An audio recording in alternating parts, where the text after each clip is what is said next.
Collateral damage or indiscriminate bombing. The US-led coalition was fighting ISIL in the Syrian city of Raqqa, but it's accused of killing hundreds of civilians.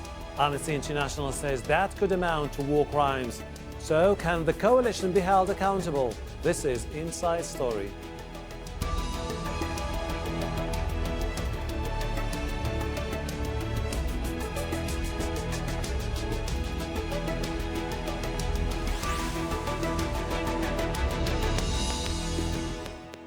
Hello and welcome to the program. I am Hashem Ahelbarra. A report by Amnesty International says there's strong evidence the US-led coalition fighting ISIL in Raqqa violated international law and may have committed war crimes. Here are the report's main findings. Hundreds of civilians were killed and thousands wounded by coalition airstrikes described as disproportionate and indiscriminate. ISIL used civilians as human shields, but the coalition didn't take enough precautions to avoid casualties. British and French forces were also involved, but the US was responsible for more than 90% of airstrikes. More attacks were launched on Raqqa than anywhere since the Vietnam War. Amnesty called on the coalition to investigate claims of violations, publicly acknowledge the scale of devastation, and compensate victims. A coalition spokesman said persistent efforts were made to minimize harm to civilians. The US led a 4-month campaign dubbed a war of annihilation by Defense Secretary James Mattis to flush ISIL out of Raqqa. Coalition warplanes and special troops supported an offensive launched by mainly Kurdish Syrian Democratic Forces, SDF, to take the city. Raqqa lies in the north of Syria and ISIL declared it the capital of its caliphate. In 2014, ISIL controlled large territories of Iraq and Syria. Raqqa was a main stronghold, the planning center for attacks around the world, especially after Mosul fell to Iraqi forces. But in October last year, it also lost Raqqa to the SDF. Much of the city is in ruins, and many of its 300,000 population fled during the fighting. Let's bring in our guests. Joining us from London, Hyde, Syria Consulting Research Fellow at the Chatham House. From Beirut, Elias Farhat, military analyst and retired general in the Lebanese army. And by Skype from Arezzo in Italy is Joshua Landis, director of the Center for Middle East Studies at the University of Oklahoma. Thank you all for joining us. Hyde, can the outcome of the report trigger legal action against the US-led coalition? Well, basically, the scale of the casualties on the ground among civilians is what the report, I think, is asking for, because we don't know the scale exactly. What we know so far is that the report confirms what locals have been saying for months during and after the attack on Raqqa. They have been saying that a big number of civilians has been killed. They also mentioned that civilians in other parts of Syria, not only Raqqa, was killed by the US-led coalition strikes, but so far we didn't see serious efforts from the coalition in order first to investigate and to be transparent about the results of those investigations. So unless that is basically clear and transparent, we cannot really assess what the scale of the violation that we are talking about here. Elias, the Amnesty report talks about disproportionate and indiscriminate attacks that could be described as potential war crimes. How significant is this report from a military perspective? Yes, it is a war crime when you kill hundreds of civilians. To say that this is collateral damage is not an excuse. The US-led coalition should resort to other means in order to win the battle. For example, if they imposed a siege on Raqqa and try to negotiate with the people inside and to try to reach a settlement with them, or any other solution better than bombing it with thousands of air sorties or thousands of artillery rounds and killing the innocent with the armed men together. Instead of that, they should have resorted to peaceful means in order to minimize the damage and to save as much as they can civilians from the damages of this war. We understand that the USled Coalition is fighting ISIL, which is an organization with great terrorist actions all over the world, but that doesn't mean that they include civilians with them and harm the civilians and kill them. So I think that the Amnesty International report should be the base for an inquiry mission in order to make all of the people concerned accountable of what they have done.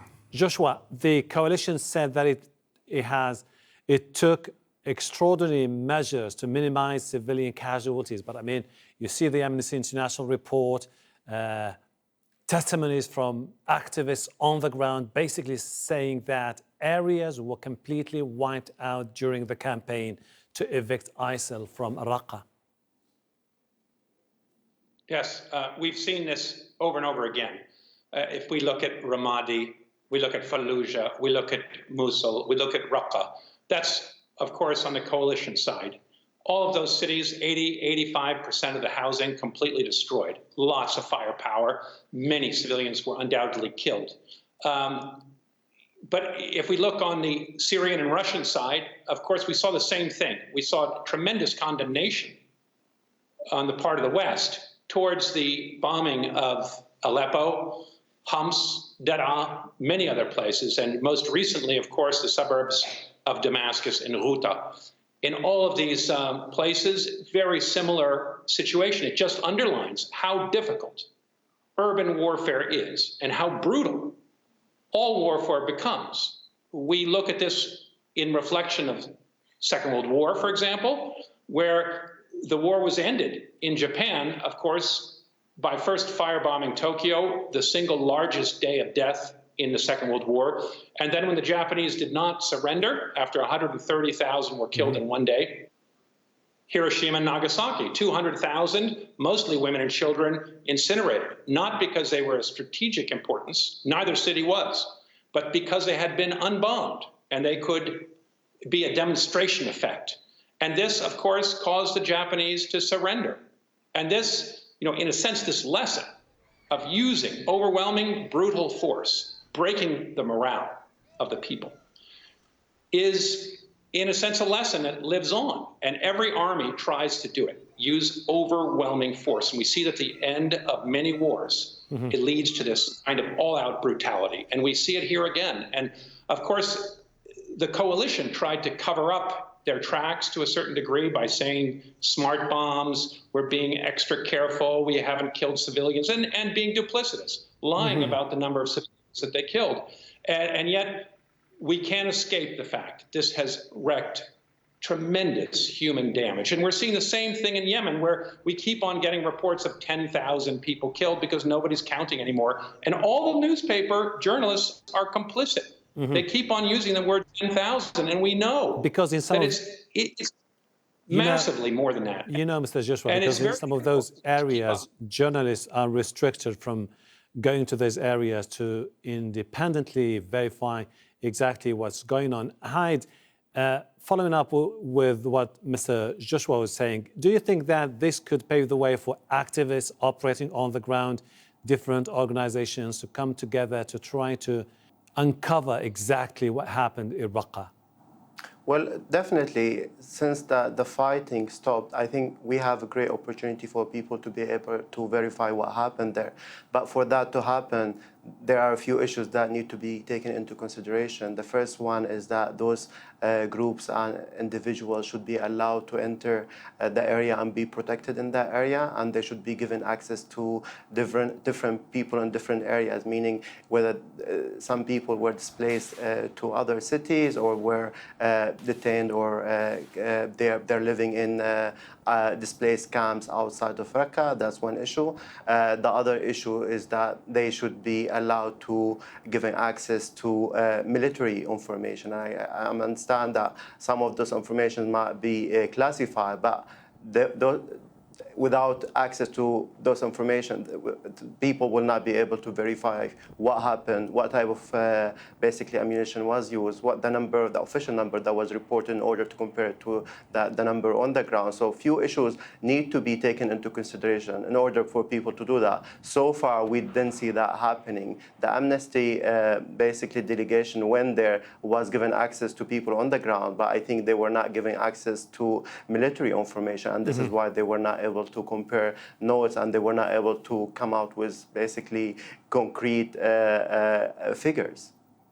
Elias, the US-led coalition, in its attempt to try, in its push to defeat ISIL, has been using overwhelming force, particularly in Raqqa in Syria and also in Mosul in Iraq. The findings now of Amnesty International, to what extent could they change the rules of engagement in the near future if the coalition meets similar situation in different places?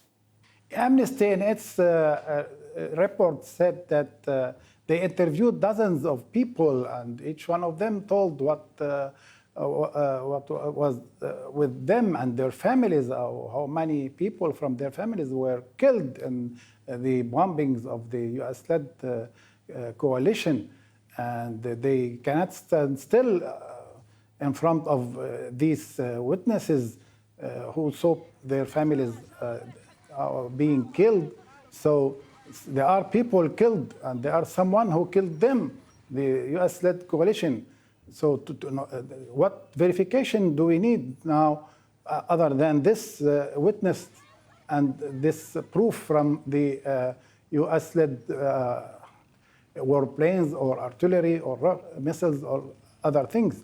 So, I mean, there is a necessity for an inquiry mission in order to put an end of this bad conduct during the war. I told you that the Syrian army resorted to what they call settlement and reconciliation, and some of the fighters chose to leave the area to another safer area for them, and others chose to stay. They saved a lot of civilians we can't in use every that. place where there been reconciliations. Elias, why the coalition did not do this? No. You know, Elias, that we cannot use Syria government as an example. They have used barrel bombs in different areas, killing thousands of people, more than 500,000 people, according to different estimates. So that, I don't think that should be used as an example. But let me go to Joshua. This is a totally different world, Joshua. What can you expect the international community to react? What should be the appropriate reaction to the finding of Amnesty International? A United Nations inquiry, a judiciary case, or what should be the case? Well, first of all, we can talk about what should happen and what will happen. Mm-hmm. What will happen is that this report will probably disappear with many other Amnesty reports in the war.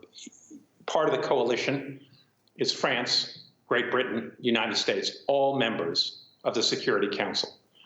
The UN will not be able to investigate this in any meaningful way, I imagine. And it only underscores the brutality, as you were just mentioning, of this entire war. And if an investigation is brought into Raqqa, of course, the Americans and the coalition will say, well, then you have to investigate ISIS, you have to investigate the brutality of the Syrian regime or the Russians, and everybody will want to investigate everybody else. And they're all guilty, of course, of killing many people. This has been an extremely brutal war. And you know, in many ways, this underlines also the control of the media in a place like Raqqa, where there was almost no media coverage of anywhere. We didn't have anybody inside Raqqa getting information out. There were very few groups. There was this one Raqqa group that was reporting and did have information from inside, but it didn't have good coverage. And it's also the demonization of the enemy, which is part of modern warfare. It's much more effective than it used to be. And because ISIS was demonized, and one can say, well, rightfully it was demonized, but it allowed the coalition to carry out this war of total destruction. And with the insistence that all ISIS members should be killed on the battlefield and or captured. And this meant that there was a great hesitancy to negotiate. And this is what we've just been hearing from your other commentator here in Beirut, is that negotiations are crucial. You cannot demonize the other side to the point where it becomes okay to kill large numbers of civilians in order to, and we've seen in this war on every side, civilians have been trapped and they've been used as hostages because air power is so devastating. The only place for groups like ISIS or other militias to hide is in urban areas, and they have to retain the population with them in order to try to scare the coalition or the Syrian and Russian Air Force not to bomb them because they'll be worried about the collateral damage. And this leads to an escalation and in a sense of paralysis. I see your point. Hyde, I mean, the media has spoken about Raqqa the moment it was taken over by the SDF, but ever since, there's not that much about the city itself. What's the situation like over there now? Well, I spoke to many people over the past weeks who are either in Raqqa or in the countryside of Raqqa, and they said that basically more than 90% of the city is completely destroyed. People have not been able to basically go back there. A small number of locals was able to go back there, but the problem is that they are facing many issues there. The first one is that the ISIS, before it left the city, it left many mines and booby traps, and this is why people cannot do that themselves. Many people tried to demine their homes and they were killed in the process. So this is one of the biggest challenges so far. So unfortunately, not much is being done in order to help on that front. The second one is that basically there's no services there, and people, if they are willing to go back there, there's no water, there's no electricity, so they are basically suffering on so many different levels. On top of that, many people question the legitimacy of the SDF and the groups affiliated with it that are ruling the city. So you have many challenges that are basically preventing locals from going back there, and we don't see much basically efforts in order to change that and basically allow people and encourage them to go back there. Elias, the city itself could, in a way or another, be symptomatic of the overall picture of Syria. There is an ethnic divide, the SDF and the Arab factions there, the tribesmen, the regional interference. Turkey is concerned. It accuses Saudi Arabia and other countries of interfering there. Syrian military is willing to move forward to take over the city. How do you see the future of stability in those areas? I mean, the future of the area should be in the hands of the USled Coalition. If there is an intention to rehabilitate Al-Raqqa and reconstruct some homes or some infrastructures in the city, then we will see some people or most of the people be back to their homes. But so far, there is no intention, no any movement on the ground that indicates that they want to bring back the people to their homes. So if they want to wait for the interest of Turkey or the Kurds or the government or Saudi Arabia or any other, so we'll wait decades, and the ruins will stay ruins. There should be a decision from the US-led coalition in order first to demine and to take off the booby traps, and then to bring some, contractors that will reconstruct something or to allow the people be back to their country. To their homes. If they will, yes. Mm-hmm. Joshua, the ISIL has been evicted from Mosul, from Raqqa, but it's still there in different parts of Syria and Iraq. Does that leave room for ISIL to stage any comeback anytime in the future? I don't think ISIS is going to make a big comeback. ISIS spread because of the collapse of governments, both in Iraq and, of course, in Syria with the civil war there and the uprising. Though that situation has changed. The Iraqi army is much stronger than it used to be. It's much better armed. The Syrian army, in fact, is also stronger than it used to be in many ways, even though it's few in number and it's exhausted and it doesn't have money. I don't see, the United States is also there. I don't see a big comeback. The best outcome, of course, would be if this report could spur the United States to spend hundreds of millions of dollars more money and hasten the process. As your last commentator, Elias, was saying, they need bulldozers in order to clear the area, to demine. They need big bulldozers that can quickly demine areas without hurting the people. These have not been released. The American government does not want to spend a lot of money. And it's not doing it with any great hurry. And that needs to be, that would be the one, in a sense, salvation.